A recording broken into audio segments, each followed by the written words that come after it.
ഇത്രയും വലിയ വീട്ടിലെ പെണ്ണെ സ്നേഹിച്ചിട്ടാണ് നീ വിട്ടളഞ്ഞ് മരമണ്ടൻ. അതിന് ഞാൻ ഈ വീട് ഇപ്പോഴല്ലേ കാണുന്നേ. വീടിന്റെ ഫ്രണ്ടിൽ നിന്ന് ഒരു സെൽഫി എടുത്തിട്ട് അയച്ചു തരാൻ പറഞ്ഞാൽ പോരാ.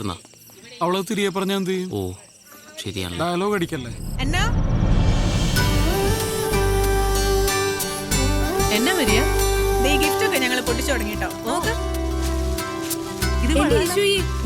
മധുരവെപ്പിന് സമയായി. നീ വന്നേ. മധുരമൊക്കെ ഇവിടെ കെട്ടിയോ നാളെ കൊടുത്തോളൂ. ഇച്ചാൻ അങ്ങോട്ട് ചെല്ലാൻ പറഞ്ഞു. വാ മെസ്സേജ് ചെയ്യില്ല, ഞാനങ്ങ് വന്നേക്കാം. Okay പൊട്ടിക്ക്.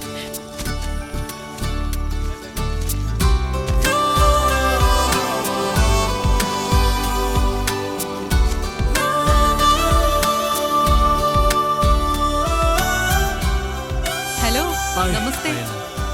Popular radio jockeys Jerry and Madhav, my friends. ഇതാവൂ ഞങ്ങളുടെ ഓഫീസ് സ്റ്റാഫ്. ഹലോ. പ്യൂൺ എന്നാ ഓഫീസിലെ പ്യൂണാണ്.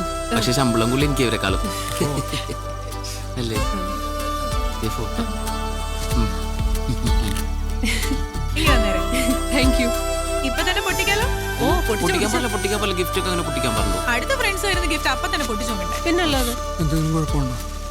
ഫാൻ ഓഫ് ചെയ്യാൻ അല്ലെങ്കിൽ ഗിഫ്റ്റ് പറഞ്ഞു പോകും. ഞാൻ പുറത്തേക്കട്ടെ. നല്ലോണം പോയിട്ടുണ്ട്. അയ്യോ പണി കിട്ടിയോ? ഇതാ ജെറി മാധവന്മാരുടെ സമ്മാനം. സാധാരണ ഗിഫ്റ്റ് ഒക്കെ ഞങ്ങൾ പോയിട്ടില്ല പൊട്ടിക്കാറുള്ളൂ. നല്ലല്ലേ? കൊള്ളാം. മോളെ മധുരം വെപ്പിന് സമയമായി, നീ അങ്ങോട്ട് ചെന്നേ. ഇച്ചായ എന്റെ ഫ്രണ്ട്സ് കൊണ്ടുവന്ന ഗിഫ്റ്റ് കണ്ടോ?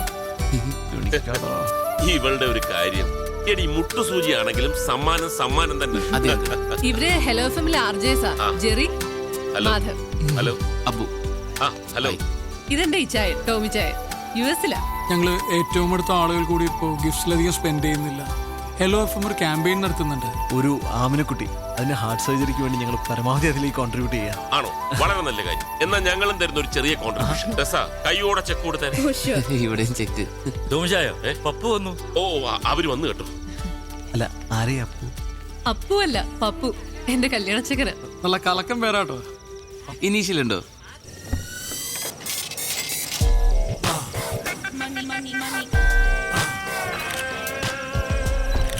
നമസ്കാരം. വന്നാട്ടെ. ഏതായാലും സംഗതി ഓക്കെ. എനിക്ക് അതൊരു നിർബന്ധമായിരുന്നു.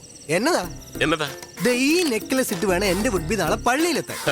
ഞാൻ ജ്വല്ലറിയിൽ വിളിച്ചു പറഞ്ഞു, എത്ര പണിക്കാരെ വേണമെങ്കിലും എടുത്തിക്കോ, നാളെ വൈകുന്നേരത്തേക്കുള്ളിൽ സംഗതി കിട്ടണം. കസ്റ്റം മേഡല്ലോ. വന്നാട്ടെ, എല്ലാരും waiting. Please come. Hi Anna. Okay, this is for you. Thank you. എങ്ങനെയുണ്ട്? കൊള്ളാം. എങ്കിൽ പറ, എത്ര വില വരും? അങ്ങനെ ചോദിച്ചാ അറിയത്തില്ല. എന്നാലും ഒരു ഗസ്. ഇല്ല, എനിക്കറിയത്തില്ല. ആർക്കെങ്കിലും ഊഹിക്കാവോ? തനിക്ക് പറ്റുമോ? എനിക്ക് വാങ്ങിച്ചില്ല, വെച്ചേശുള്ളൂ. പണയം വെച്ചേ 10,200 കിട്ടും. 2 ലക്ഷം. ഒരു 3 വരും. വെച്ചേക്കുന്നു. ഇതിനെ 4,32,15,015 ഞാൻ ബാർഗൈൻ ചെയ്തു. അവസാനം എന്നതാ 25 ഡിസ്കൗണ്ട് ചെയ്തു. ഞാൻ നമ്മുടെ കുരിയച്ചനെ കൊണ്ട്, നമ്മുടെ കുരിയച്ചനെ MLA വിളിച്ചു പറയിച്ചു. പിന്നെ എന്നാന്ന് വെച്ചാ എപ്പ കൊണ്ട് വിറ്റാലും കൊടുക്കുന്ന ദിവസത്തെ മാർക്കറ്റ് വില കിട്ടും. എന്റെ അച്ചായ, നമ്മൾ ഈ റിട്ടേൺസ് നോക്കി ഇൻവെസ്റ്റ് ചെയ്യാവൂ. ഈ സാധനം മാർക്കറ്റിൽ കൊടുത്താൽ കിട്ടും. ഒന്നും കേട്ടില്ല. എന്നതാ? ഇവരെന്റെ ഫ്രണ്ട്സാ, ജെറി മാധവ്. അബു. അബു, ജെറി, മാധവ്. ഇത് ഞാൻ പപ്പു ജോസഫ് താടിക്കാരൻ. എന്നിട്ട് താടിയൊന്നും കാണാറില്ല. കൊണ്ടുവന്നില്ല. അത് നന്നായി. എന്ത് ചെയ്യുന്നു? ഞങ്ങൾ FM-ൽ ആർജേസ്. ശമ്പളമൊക്കെ എങ്ങനെ? മാസത്തിൽ ഒരു 4 വെച്ച് കിട്ടും അല്ലേ? ആക്ച്വലി ഞങ്ങൾ ഹലോ എഫ്എമ്മിന് വേണ്ടിയിട്ട് ഒരു ഫണ്ട് റേസിംഗ് ക്യാമ്പയിൻ ചെയ്യുന്നുണ്ട്. ആമനക്കുട്ടിയുടെ ഹാർട്ട് ട്രാൻസ്പ്ലാന്റേഷന് വേണ്ടിയിട്ട്. ഞാനും കേട്ടിരുന്നു FM-ൽ എപ്പോഴും. നിങ്ങളായിരുന്നല്ലേ? അതെ. അപ്പൊ ഇച്ചാൻ ഞങ്ങൾക്ക് കുറച്ച് ഫണ്ട് തന്ന് സഹായിക്കാന്ന് പറഞ്ഞിട്ടുണ്ട്. നിങ്ങൾ രണ്ടുപേരും ഇന്ന് തന്നെ എന്തെങ്കിലും നല്ല ഡൊണേഷൻ തരണം. അങ്ങനെയാണെങ്കിൽ നാളെ നിങ്ങളുടെ കല്യാണം ഞങ്ങൾ FM-ൽ ആഘോഷിക്കും. അതെ, അതിപ്പം എത്ര ഹൈ കൊണ്ടാണെങ്കിലും ഞങ്ങൾ സ്വീകരിക്കും. ഈ പറയുന്ന ആമനക്കുട്ടിക്ക് എത്ര വയസ്സായി? 4 വയസ്സ്. അയ്യോ, എങ്കിൽ ഇത്തിരി ബുദ്ധിമുട്ടാ. അല്ല, നിങ്ങൾ എത്ര പിരിച്ചെടുക്കുന്നത്? 15 lakhs. അയ്യോ, എങ്കിൽ 15 പോക്കാ. ഉറപ്പില്ലല്ലോ. എന്റെ ബൂ, ഞാൻ പറഞ്ഞിട്ടില്ല, നമ്മൾ റിട്ടേൺസ് നോക്കി ഇൻവെസ്റ്റ് ചെയ്യാം. ഇപ്പൊ തന്നെ ഞാൻ ഇട്ടിരിക്കുന്ന ഈ കോട്ട്, ഇത് സിറ്റി മോളിൽ. ഇതിന്റെ വില എത്രയാണെന്നറിയോ? അജായ 12,000 rupees. ഈ സിറ്റി മോളിൽ നമ്മുടെ ഫാമിലിയുടെ ഒരു വലിയ ബിസിനസ് ഡീൽ ഉണ്ടേ. മനസ്സമ്മതത്തിലിട്ട് ഇറങ്ങ. വില എത്രയാണെന്നറിയോ? പറ പറ അതെ പുറത്തെന്റെ ഫ്രണ്ട്സ് താടിക്കാരനെ അല്ല പയ്യനെ പരിചയപ്പെടാൻ വേണ്ടി വെയിറ്റ് ചെയ്യാം. ബല അല്ല നമുക്ക് പിന്നെ സംസാരിക്കാം. വാ. പോയിട്ട് വരൂ പ്ലീസ്. ഏതാടി പതൂര്? താടി വരുന്നതിന് മുമ്പ് പോവാ. ഏയ് അവിടെ ഞാൻ എന്ന് പറഞ്ഞു ഇതേപോലെ കഴിഞ്ഞാൽ ഉള്ള സാധനങ്ങൾ എന്ത് പ്രശ്നം വന്നു കഴിഞ്ഞാൽ I have ഈ ഇവിടെ ദേ നോക്കിയേ, സ്കോച്ചിന്റെ വില പറയണണ്ട. ഇവനൊക്കെ എന്താണ് ചെയ്യേണ്ടത്? ഇവന്റെ വിചാരം നമ്മളൊരു പൈസ കണ്ടിട്ടില്ലെന്നാണ്. ഇവനൊക്കെ ഉണ്ടല്ലോ അട്ടിച്ച് അവന്റെ അണപ്പല്ല് പുറത്തെടുക്കണം. ലോകത്തുള്ള ഒരു പെണ്ണിനും ഇവനെ പോലത്തെ ഒരു കുഴങ്ങനെ കെട്ടേണ്ട ഗതികേടുണ്ടാവരുത്. എത്ര പൈസ ഉള്ളവനാണെങ്കിലും എന്റെ പെങ്ങളെ കിട്ടാൻ വേണ്ടിയാണെങ്കിൽ ഇവനാണെങ്കിൽ ഞാൻ കൊടുക്കൂല. കൊടുക്കരുത്. കുറച്ചേരം കൂടി അവൻ അവിടെ നിൽക്കണമെങ്കിൽ ഇട്ടിരിക്കുന്ന ഷഡ്ഡിന്റെ വില എത്ര അവൻ ചോദിച്ചാൽ ഷഡ്ഡി കാണിക്കും. ഷഡ്ഡി കാണിക്കും. രാഹുൽ കേൾക്കും പ്ലീസ് പ്ലീസ്. കേക്കട്ടെ. നമുക്കെന്താ കണ്ണ് കാണാൻ പാടില്ലേ? കാത് കേൾക്കാൻ പറ്റണല്ലേ? ഒന്ന് ആലോചിച്ച് നോക്കിയേ. അവൻ ആമിനെ കുട്ടീനെ കുറിച്ച് പറഞ്ഞ കേട്ടോ. എടാ അതൊക്കെ ശരിയാ, പക്ഷെ നമ്മൾ പ്രശ്നം ഉണ്ടാക്കല്ലേ. എടാ, അവനെ മനുഷ്യന്റെ എന്തെങ്കിലും ലക്ഷണം ഉണ്ടോ? നോക്കിയേ നീ. നോക്കി നോക്ക് നീ. എടാ, എടാ, please, please, please. കാട്ടുമക്ക. ആരോ എന്നെ കുറിച്ച് നല്ലത് പറയുന്നു. ശരിയല്ലേ? ശരിയാണ്. അതെ. സാധാരണ നമ്മൾ മുമ്പ് പ്രേമിച്ച പെണ്ണ് നമ്മളേലും ഗതികെട്ട ഒരുത്തൻ്റെ കൂടെ പോകുമ്പോ നമ്മൾ ഭയങ്കര ഹാപ്പി ആവില്ലേ? ഇല്ലേ? അതെ. ആ നിന്റെ സ്ഥാനത്ത് ഞാനായിരുന്നെങ്കിൽ ഇവനെ പോലത്തെ ഒരു മണ ഉണാഞ്ചന ആ പെണ്ണിനെ ഒരിക്കലും വിട്ടുകൊടുക്കൂല. ഞാൻ കൊടുക്കില്ല. ഞാൻ ഒരിക്കലും കൊടുക്കില്ലടാ. എനിക്ക് ഇപ്പോഴും തോന്നുന്നത് ഇവനിൽ നിന്ന് രക്ഷപ്പെടാൻ അവൾ എന്തൊക്കെയോ മാർഗം ആലോചിച്ചിരിക്കുന്ന പോലെ. നിനക്ക് തോന്നിയോ അങ്ങനെ? എനിക്ക് തോന്നി. എനിക്ക് തോന്നി. ആ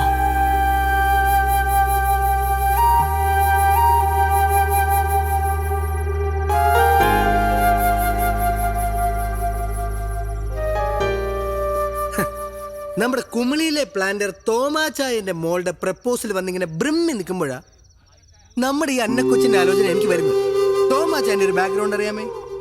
ഊട്ടിയിൽ 150 ഏക്കർ തേയില, കൊടകിൽ അതുപോലെ കാപ്പി, വയനാട്ടിൽ ഏലം, അങ്ങനെ എന്നാ എന്നാലും ഉള്ള പറയാലോ അയാൾ ഫ്രോഡാ. എനിക്കയാളെ വിശ്വാസമില്ല. എനിക്ക് അച്ചായനാ വിശ്വാസം. കേട്ടോ എന്നെ കുട്ടി? Now I am very happy.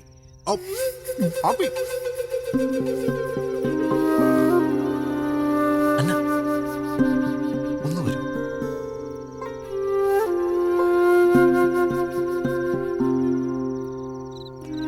അന്ന നിനക്കിത് എന്താ പറ്റിയേ?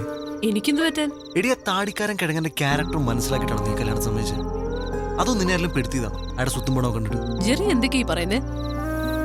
ഞാൻ എന്താ പറയുന്നത് നിനക്ക് നന്നായിട്ട് അറിയാം. അതുകൊണ്ട് തന്നെ സീരിയസ് ആയിട്ട് ഞാൻ പറയുന്നത് അയാൾ നിനക്കൊരു അബ്സല്യൂട്ട് മിസ്മാച്ച് ആണ്. It's not your business Jerry. It's not my business, I know that. പക്ഷെ എന്നാ നമ്മൾ കുറെ കാലം അറ്റ്ലീസ്റ്റ് നമ്മൾ നല്ല ഫ്രണ്ട്സ് ആയിരുന്നില്ലേ? എനിക്ക് നിന്റെ ക്യാരക്ടർ എന്താണെന്ന്, നീ എന്താണെന്ന്, നിന്റെ ആറ്റിറ്റ്യൂഡ് എന്താണെന്ന് ഒക്കെ നന്നായിട്ട് അറിയാം. അതുകൊണ്ട് തന്നെ ഞാൻ പറഞ്ഞു നീ ഒരു മോശം ലൈഫിലേക്കല്ല ഒരു വൻ ദുരന്തത്തിലേക്ക് പോകുമ്പോൾ.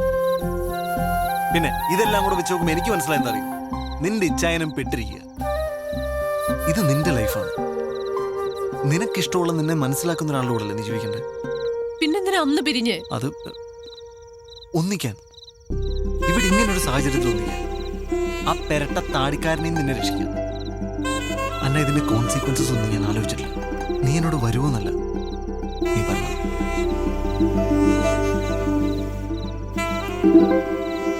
നല്ല ടേസ്റ്റ് ഉണ്ടല്ലേ? ചിക്കൻ പൊരിച്ചിട്ടാൻ കറി വെച്ചാൽ ഓ ഉറപ്പാ. അല്ലെങ്കിൽ തിന്നില്ലായിരിക്കും. കൊള്ളാട്ടാ. എടാ ഞാൻ ഒരു മൂന്നാമത് ചോദിച്ചാൽ തരുമോ?